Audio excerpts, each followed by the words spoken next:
स्वागत है आपका बी न्यूज नेशन में। मैं हूं आबिद हुसैन शेख। येडियूरप्पा के आरोप पर एमबी पाटिल का पलटवार, बीजेपी के घपले बाहर लाने की चेतावनी। मेरे पास भी बीजेपी के खिलाफ हैं पुख्ता सबूत। विनय कुलकर्णी के समर्थन में एमबी पाटिल, बीजेपी के लगाए गए तमाम आरोप बेबुनियाद। आज बीजापुर जिला कांग्रेस ऑफिस में प्रेस मीट में बात करते हुए जिला इंचार्ज मिनिस्टर और जल संसाधन मंत्री डॉक्टर एमबी पाटिल कल नगर में येडियूरप्पा की ओर से विनय कुलकर्णी और के जॉर्ज को निलंबित करने, बीजेपी के विरोध प्रदर्शन के दौरान एमबी पाटिल को सीएम का कमीशन एजेंट और गुंडा राजकारणी बताते हुए आरोप लगाया था। इसी का जवाब देते हुए एमबी पाटिल ने विनय कुलकर्णी पर बीजेपी कार्यकर्ता योगेश गौड़ा की हत्या करवाने के आरोप को नकारते हुए कुलकर्णी के समर्थन में बात की। विनय कुलकर्णी जैसे अभिवृद्धि की सोच रखने वाले राजनेताओं पर ऐसे आरोप लगाना ठीक नहीं। योगेश कानून की नज़र में एक हत्यारा था। बीजेपी पर पलटवार करते हुए बीजेपी अपने अधिकार के दौरान नीरावरी विभाग में जो घपले किए हैं, इसका काला चिट्टा वक्त आने पर पुख्ता सबूत के साथ बाहर निकालूंगा। कौन भ्रष्टाचारी है ये जनता को पता चलेगा। इसलिए बीजेपी के वरिष्ठ नेताओं और येडियूरप्पा को खामोश रहने की चेतावनी दी। इस प्रेस मीट में कांग्रेस जिला अध्यक्ष रवि गौड़ा पाटिल, पालिका की मेयर संगीता पोड़, बीजापुर के एमएलए डॉक्टर मकबूल बागवान, सिटी ब्लॉक अध्यक्ष जावेद बागवान के अलावा तमाम घटक के अध्यक्ष और पार्टी मेंबर उपस्थित थे। बीजेपिಯ ರಾಜ್ಯಾಧ್ಯಕ್ಷರು ಸನ್ಮಾನ್ಯ ಶ್ರೀ ಬಿ.ಎಸ್. ಯಡಿಯೂರಪ್ಪನವರು, ನಮ್ಮ ಗಣಿ ಮತ್ತು ಭೂವಿಜ್ಞಾನ ಸಚಿವರಾದಂಥ ವಿನಯ್ ಕುಲಕರ್ಣಿ ಅವರು ಅವರ ಮೇಲೆ ಒಂದು ಪ್ರತಿಭಟನೆಯನ್ನು ಮಾಡಿ ಅವರ ರಾಜೀನಾಮೆಗೆ ಒತ್ತಾಯಿಸಿದ್ದನ್ನು ನಾವು ನೋಡಿದ್ದೀವಿ. ಯಡಿಯೂರಪ್ಪನವ್ರಿಗೆ ಮತ್ತು ಬಿಜೆಪಿ ಅವರಿಗೆ ಕಳೆದ 4.5 ವರ್ಷದಲ್ಲಿ ಯಾವುದೇ ಒಂದು ಕಾಂಗ್ರೆಸ್ ಪಕ್ಷದ ಮೇಲೆ ಆಪಾದನೆ ಮಾಡಲಿಕ್ಕೆ ಅವಕಾಶ ಸಿಕ್ಕಿಲ್ಲ. ಯಾವುದೇ ಹಗರಣ ಇವತ್ತು ಸಹ ಈ ಸರ್ಕಾರದಲ್ಲಿ ನಡೆದಿಲ್ಲ. ಯಾವ ವಿಷಯಗಳು ಅವ್ರಿಗೆ ಸಿಕ್ಕಿಲ್ಲ. ಯಡಿಯೂರಪ್ಪನವರು, ಪ್ರಹ್ಲಾದ್ ಜೋಶಿ ಅವರು, ಜಗದೀಶ್ ಶೆಟ್ಟರ್ ಅವರ ಒಂದು ಚೇತಾವಣೆಯಿಂದ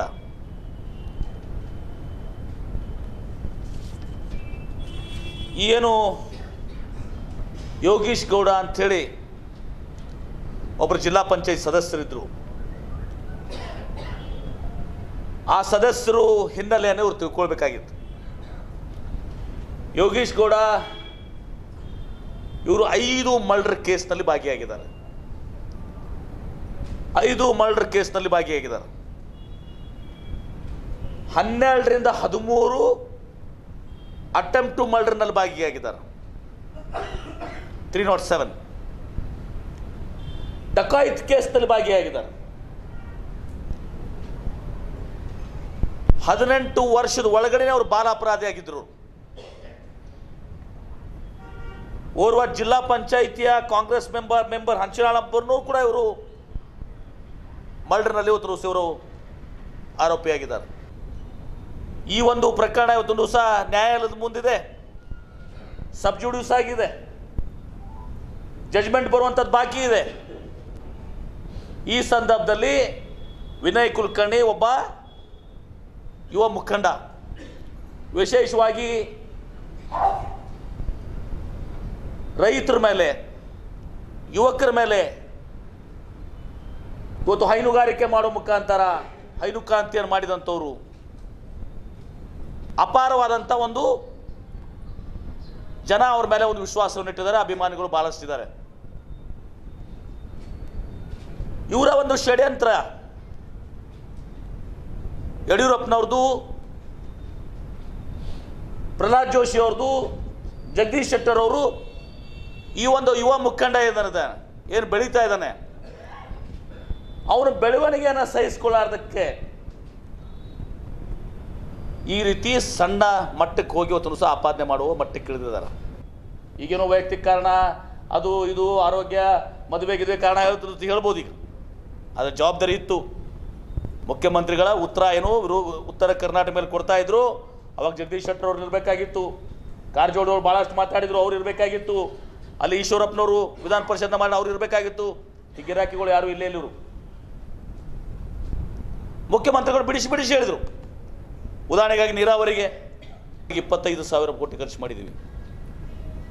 ನಮ್ಮ ಈ ಏಪ್ರಿಲ್ ಅಂತ್ಯಂಟರಲ್ಲಿ ನಾವು 30,000 ದಾಟ್ತೀವಿ. 13,000 ಎಲ್ಲಿ, 30,000 ಎಲ್ಲಿ. ಪ್ರತಿಯೊಂದು ಇದಕ್ಕೆ ಉದಾಹರಣೆ ಕೊಟ್ಟರು. 1,70,000 ಕೃಷಿ ಹೊಂಡದಲ್ಲಿ 1,20,000 ಈ 13 ಜಿಲ್ಲೆದಾಗ ಅದ. ಎಷ್ಟು ಪರ್ಸೆಂಟೇಜ್ ಆಯಿತು? ಸಾಲ ಮನ್ನಾದಲ್ಲಿ 60% ಉತ್ತರ ಕರ್ನಾಟಕದ.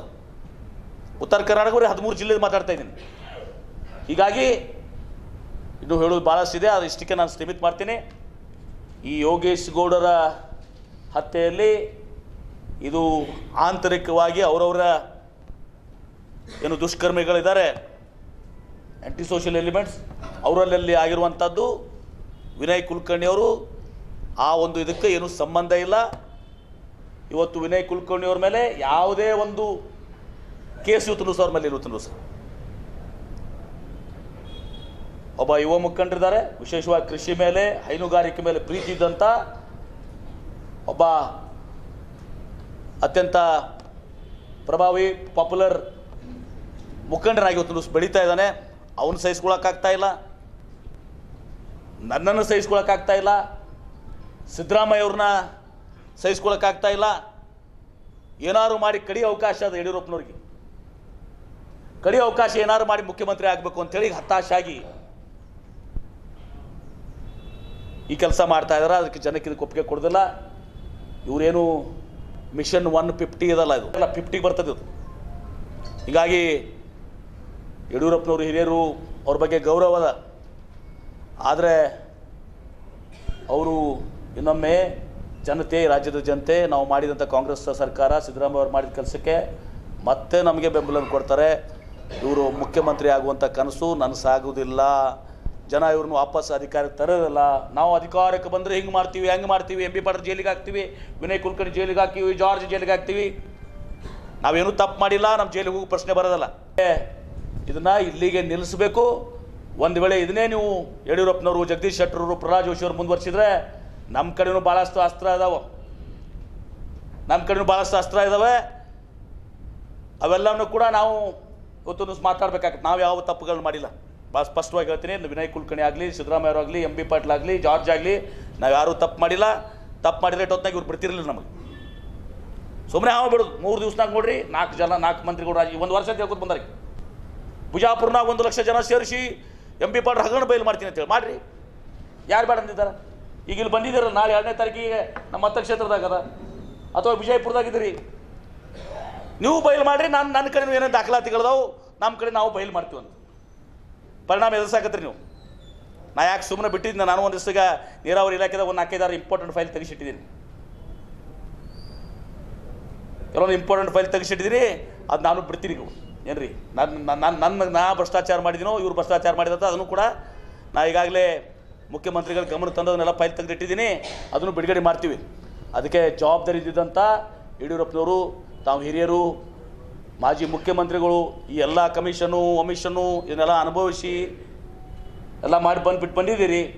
ಇಂಥ ಸಣ್ಣತನ ಕೆಲಸಕ್ಕೆ ಒಬ್ಬ ಬೆಳೀತಿರುವಂಥ ಯುವಕನಿಗೆ ನೀವು ಕಪ್ಪು ಚುಕ್ಕಿ ಹಾಕಲಿಕ್ಕೆ ಪ್ರಯತ್ನವನ್ನು ಮಾಡ್ತಾಯಿದ್ರಿ ಯಡಿಯೂರಪ್ಪನವರು. ದಯವಿಟ್ಟು ಆ ವಿನಯ್ ಕುಲಕರ್ಣಿ ಅವ್ರ ಮೇಲೆ, ಆ ಯುವಕನ ಮೇಲೆ ಇಂಥ ಒಂದು ಸಣ್ಣತನದ ಆರೋಪಗಳನ್ನು ಮಾಡುವಂಥದ್ದು ಇದು ಒಳ್ಳೆಯದಲ್ಲ.